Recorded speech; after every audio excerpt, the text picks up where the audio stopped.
Grabe! Kawawa mga tao. Gumuho ang basura. Hindi namin alam kung may natabunan o wala. Gumuho ang bahagi ng Rizal Provincial Sanitary Landfill hapon nitong Biyernes. Nagulat lang din ako, biglang may mga dami nasigaw eh. Ayan mga tao, nasa baba na. Ayun, yan. Ayon sa tagapagsalita at legal representative ng International Solid Waste Integrated Management Specialist Incorporated na may-ari at operator ng provincial landfill, nangyari ang pagguho sa Phase 5. 3 bulldozer daw ng landfill ang bumagsak kasabay ng pagguho ng mga basura. So far, yung mga operators naman nun, intact, nagkaroon lang naman sila ng slight injuries. And meron na silang approval from the physician na pwede na sila mag-return to work anytime. Nakuha na raw ang mga bumagsak na bulldozer at ngayon kinukumpuni na.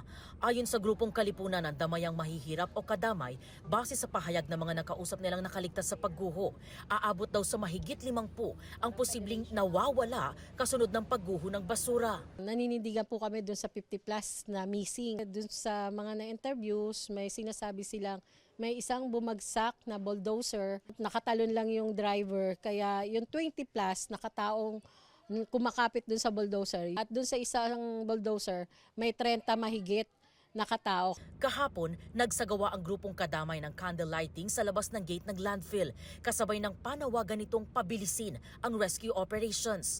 3 araw kasunod ng insidente, ang pamunuan ng ISWIMC, wala pa rin daw impormasyon kung may mga nawawala. Wala pa kaming exact number. Ito yung actually verify namin with the LGU. Kasi pamilyang naghahanap sa LGU ng mga tao.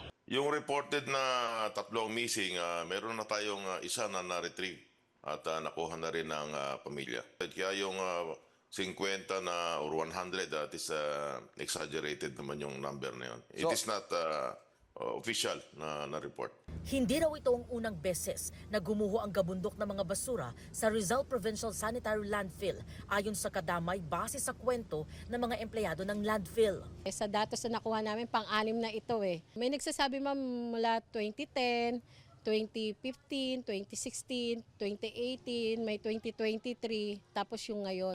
Conducting continuous operations 24/7 to check kung ano yung mga nangyari and to lay ground kung ano man yung mga lapses at saka kung ano man yung dapat makita pa.